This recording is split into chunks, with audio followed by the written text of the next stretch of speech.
तो चलिए दोस्तों, कैसे हैं आप सभी। मुझे विश्वास है कि आप सभी अच्छे होंगे और अच्छी चलती होगी आपकी एग्ज़ाम। तो जैसा कि कल को आपकी हिंदी की एग्ज़ाम है, इसके लिए हम अति संभावित ऑब्जेक्टिव प्रश्न लेकर आए हैं। आप इसे कल एग्ज़ाम देने जाने से पहले एक बार देख कर ज़रूर जाएँ। मुझे विश्वास है कि यह ऑब्जेक्टिव प्रश्न आपको अधिक से अधिक लाभ पहुँचाएगा। तो चलिए स्टार्ट करते हैं। जैसा कि मेरे पास क्वेश्चन है कि the rise and fall of the Hindu women किसकी रचना है, तो इसका राइट ऑप्शन होगा भीमराव अम्बेडकर। उसके बाद मेरे पास नेक्स्ट नंबर क्वेश्चन है कि सेन साहब की नई मोटर कार किस रंग की थी, तो नीले कलर की थी। उसके बाद मेरे पास क्वेश्चन है कि मैक्स मुलर की दृष्टि में सर्वविध संपदा और प्राकृतिक सौंदर्य से परिपूर्ण कौन सा देश है, तो इसका राइट ऑप्शन हो जाएगा भारत। उसके बाद जो मेरे पास क्वेश्चन है कि मनुष्य में जो घृणा है, जो अन्यास बिना सिखाए आ जाती है, वो पशु तत्व का द्योतक है और अपने संयंत्र को रखना, दूसरे के मन भावों का आदर करना मनुष्य का स्वधर्म है। यह पंक्ति किस शीर्षक पाठ की ली गई है, तो मेरे पास जस्ट इसका सेकेंड इधर आई साइड से इसका ऑप्शन है, तो इसका राइट होगा कि नाखून क्यों बढ़ते हैं, बिल्कुल। उसके बाद मेरे पास क्वेश्चन है कि मेंडलीफ किसकी रचना है, तो इसका राइट ऑप्शन हो जाएगा, इसका राइट ऑप्शन होगा राम विलास शर्मा। उसके बाद मेरे पास क्वेश्चन है कि देवगिरी के यादव शासकों के लेख किस लिपि में है, तो इसका नंदी नागरी में होगा। उसके बाद क्वेश्चन है कि लेखक अमरकांत को किस लेखन के लिए साहित्य अकादमी पुरस्कार प्राप्त हो चुका है, तो इसका राइट ऑप्शन होगा निबंध लेखन के लिए। उसके बाद क्वेश्चन है कि बहादुर कैसा लड़का था, इसका राइट ऑप्शन होगा हंसमुख और मेहनती। उसके बाद मेरे पास क्वेश्चन है कि जो महत्व ऐतिहासिक भौतिकवाद के लिए इतिहास का है, वही आलोचना के लिए साहित्य की परंपरा का है डैश। यह पंक्ति किस शीर्षक पाठ की थी, यह होगा परंपरा का मूल्यांकन का। उसके बाद मेरे पास क्वेश्चन है कि कौन आमलेट नहीं खाता था, इसका राइट ऑप्शन हो जाएगा पंडित बिरजू महाराज। उसके बाद मेरे पास क्वेश्चन है अशोक वाजपेयी के पिता का क्या नाम था, इसका राइट ऑप्शन हो जाएगा जगदानंद वाजपेयी। उसके बाद मेरे पास क्वेश्चन है कि विलेनब क्या है, तो यह फ्रांस का एक छोटा सा गांव है। उसके बाद क्वेश्चन है लेखक को गीले कपड़े में देखकर कौन नाराज हुई थी, इसका राइट ऑप्शन होगा दीदी। उसके बाद क्वेश्चन है कि लेखक यतीन्द्र मिश्र का जन्म कब हुआ था, तो इसका राइट ऑप्शन होगा 1977। उसके बाद क्वेश्चन है मेरे पास कि जीवन के आरंभिक दिनों में बिस्मिल्लाह खां के संगीत के प्रति आसक्ति कैसे हुई थी, इसका राइट ऑप्शन हो जाएगा डी। उसके बाद मेरे पास क्वेश्चन है कि काशी किसकी पाठशाला है, तो यह संस्कृति की पाठशाला है। उसके बाद क्वेश्चन है राष्ट्रपिता महात्मा गांधी का जन्म कब हुआ था, तो 1869 ईस्वी को, ठीक। उसके बाद क्वेश्चन है कि गांधी जी को महात्मा किसने किया, तो इसका राइट ऑप्शन हो जाएगा डी। उसके बाद क्वेश्चन है कि किसका विवादास्पद महाभारत पहल प्रस्तुत किया जाने वाला था, तो इसका राइट ऑप्शन हो जाएगा ए पीटर ब्रूक का। उसके बाद मेरे पास क्वेश्चन है कि बिरजू महाराज का सबसे बड़ा एग्जामिनर या जज किसे समझते थे, तो अपनी अम्मा को। उसके बाद क्वेश्चन है कि द का उच्चारण स्थान क्या होता है, इसका राइट ऑप्शन हो जाएगा दंत। उसके बाद क्वेश्चन है कि निश्चल शब्द का संधि विच्छेद क्या होता है, इसका राइट ऑप्शन होगा डी निजोर छल। उसके बाद क्वेश्चन है निम्न में शुद्ध शब्द कौन है, तो अस्मारण। उसके बाद मेरे पास क्वेश्चन है कि मई शब्द कौन सा संज्ञा है, यह व्यक्तिवाचक संज्ञा है। उसके बाद अपराध शब्द कौन लिंग है, तो स्त्रीलिंग है। कर्पूर शब्द क्या है, तो तत्सम है। श्याम शब्द का स्त्रीलिंग क्या है, तो इसका राइट ऑप्शन हो जाएगा श्यामा। उसके बाद क्वेश्चन है कि डाल पर चिड़िया गाती है किस कारक का उदाहरण है, तो इसका राइट ऑप्शन हो जाएगा अधिकरण का। उसके बाद क्वेश्चन है यह कलम किसकी है, किस विशेषण का उदाहरण है, तो यह होगा सार्वनिक विशेषण का। उसके बाद क्वेश्चन है कि मैंने खाना खा लिया है किस काल का उदाहरण है, तो यह किसका होगा, यह होगा वर्तमान काल का। उसके बाद मेरे पास क्वेश्चन है कि पुष्प शब्द कैसा है, माने कौन सा शब्द है, तो इसका राइट ऑप्शन हो जाएगा तत्सम। उसके बाद क्वेश्चन है ऐसे शब्द जो यौगिक तो होते हैं पर अर्थ के विचार से अपने सामान्य अर्थ को छोड़ किसी परंपरा से विशेष अर्थ को परिचायक कहलाते क्या है, तो रूढ़ होगा। पराजय शब्द में कौन सा उपसर्ग है, तो परा है। त्यागी शब्द में प्रत्यय है, तो ई है।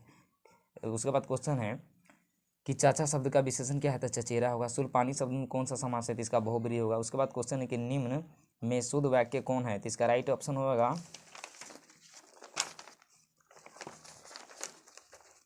राम ने पुस्तक खरीदी। उसके बाद क्वेश्चन है द्रव्यवाचक संज्ञा का उदाहरण है, तो दूध होगा। उसने अपने भाई का घर खरीदा किस वाक्य का उदाहरण है, तो यह होगा सरल वाक्य का। सजीव शब्द का विलोम क्या है, तो निर्जीव। जापूजी किसकी रचना है, तो गुरु नानक की। जटा मुकुट तन भस्म लगाई वसन छोड़ी तन नगन भाया किस कविता का पंक्ति है, तो इसका राइट ऑप्शन हो जाएगा राम नाम बिनु बिरथे जगी जन्मा। उसके बाद क्वेश्चन है कि रसखान रचित प्रेम वाटिका किस प्रकार की रचनाएं हैं? तो यह जो होगा ना, यह क्या होगा, प्रेम निरूपण संबंधी। उसके बाद क्वेश्चन है इनमें से किनका सवैया और घनाक्षरी अत्यंत प्रसिद्ध है? तो जिसका राइट ऑप्शन हो जाएगा घनानंद की, बिल्कुल।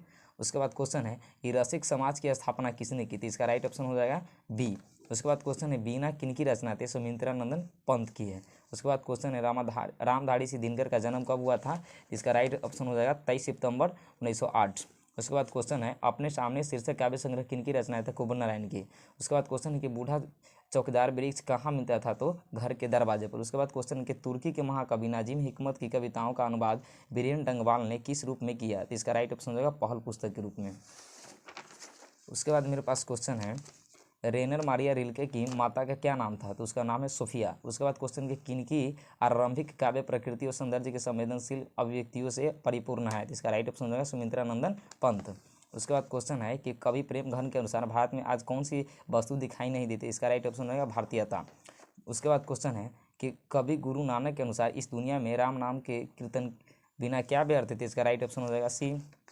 उसके बाद क्वेश्चन है उत्तर प्रियदर्शी शीर्षक नाट्य किसकी रचना है ना? जिसका राइट ऑप्शन हो जाएगा ए। उसके बाद क्वेश्चन होगा कि जनता की रोकड़ा समय में ताब कहाँ है? वह जिधर जा चाहती थी काल उधर ही मुड़ता है। प्रस्तुत पंक्ति किस कविता से उद्यत है?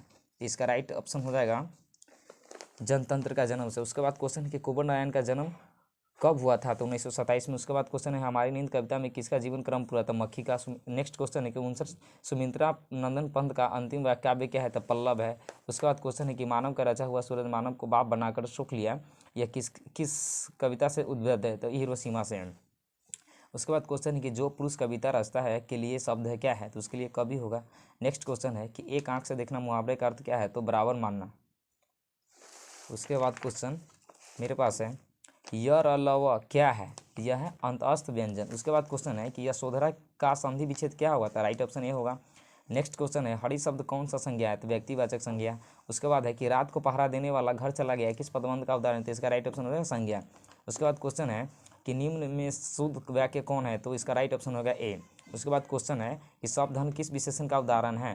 तो यह जो हो जाएगा यह हो जाएगा शब्दधन, यह होगा सार्वनिक का। नेक्स्ट क्वेश्चन है गोमल शब्द है, तो गोमल शब्द जो होगा वह होगा तत्सम। उसके बाद क्वेश्चन है कि उपकार शब्द में उपसर्ग है तो उप होगा। उसके बाद क्वेश्चन है कि शब्दांश कितने प्रकार के होते हैं? तो 2 प्रकार के।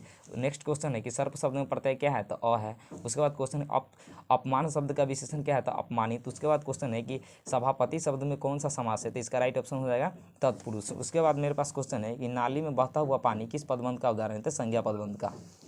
उसके बाद मेरे पास क्वेश्चन है जो छात्र परिश्रम करेंगे उन्हें सफलता अवश्य मिलेगी, यह मिश्र वाक्य है। आकाश शब्द का पर्यायवाची है तो नभ। अंधकार शब्द का विलोम है तो यह प्रकाश। शिवों का उपासक को कहा जाता है तो शैव। घी के दिए जलाना क्या है? अर्थ है कि अप्रत्याशित लाभ पर प्रसन्नता। उसके बाद क्वेश्चन है कि सोना धातु कौन सा लिंग है? तो स्त्रीलिंग। उसके बाद क्वेश्चन है घड़ी शब्द कौन सा संज्ञा है? तो जातिवाचक संज्ञा। उसके बाद क्वेश्चन है जेठ शब्द का स्त्रीलिंग क्या होगा? तो जेठानी। उसके बाद क्वेश्चन है कि बखूबी शब्द में कौन सा समास होगा? तो अवयवी भाव। उसके बाद क्वेश्चन है रमेश आ रहा होगा किस काल का उदाहरण है? तो भविष्य काल का। नेक्स्ट क्वेश्चन है मंगमंगा को किससे विवाद था? तो इसका राइट ऑप्शन होगा बहू से। किसकी चिंता से लक्ष्मी को नींद नहीं आती थी? इसका राइट ऑप्शन होगा बाट के। उसके बाद क्वेश्चन है कि 7 कोड़ी होता का जन्म तो 1929 ईस्वी में। उसके बाद क्वेश्चन है कि माँ को दोनों पुत्र पढ़ लिख कर कहाँ काम में लगे हुए थे? इसका राइट ऑप्शन होगा उसका राइट ऑप्शन हो जाएगा गांव ही होगा। उसके बाद क्वेश्चन होगा नेक्स्ट नंबर कि मंगू कितने वर्ष की है? तो 12 वर्ष की है। उसके बाद क्वेश्चन है मदुरै पांड्य लोगों को दूसरी राजधानी है, यह कहाँ से लिखा हुआ था? राइट ऑप्शन होगा कार्लवेल की तुलनात्मक व्याकरण में। उसके बाद क्वेश्चन है वलियम बाला की लड़की का क्या नाम है? तो इसका राइट ऑप्शन होगा सी पाप्ती। उसके बाद क्वेश्चन है वलियम बाला किस रंग की साइकिल से रिक्शे पर सवार हुई थी? पीले रंग की। उसके बाद क्वेश्चन है कि सीता क्या देकर उदासी से हो गई? तो काला ओढ़ना को देकर। नेक्स्ट क्वेश्चन है रायन के पत्नी का क्या नाम है? तो भावरी। उसके बाद क्वेश्चन है हेड नर्स का नाम क्या था? तो मिरांडा। उसके बाद क्वेश्चन है कि वेदना कितनी क्रूरता से कोच रही थी, उसका साक्षात्कार किस जीवन में बार बार हुआ है? तो इसका राइट ऑप्शन होगा पुत्र को। उसके बाद क्वेश्चन है कि ढहते विश्वास शीर्षक कहानी में स्कूल के 2 कमरों में लगभग कितने लोग खचाखच भरे थे? लगभग तो करीब डी नंबर होगा 200 से करीब, ठीक ना। उसके बाद क्वेश्चन श्रीनिवास किसके साहित्यकार है? तो कन्नड़ के। उसके बाद क्वेश्चन है कि अच्युत किसका बेटा था? तो लक्ष्मी को, बिल्कुल। तो इस प्रकार आपका यह 100 क्वेश्चन आपके कल के एग्ज़ाम में मुझे विश्वास है कि अति इम्पोर्टेंट रहेगा। धन्यवाद।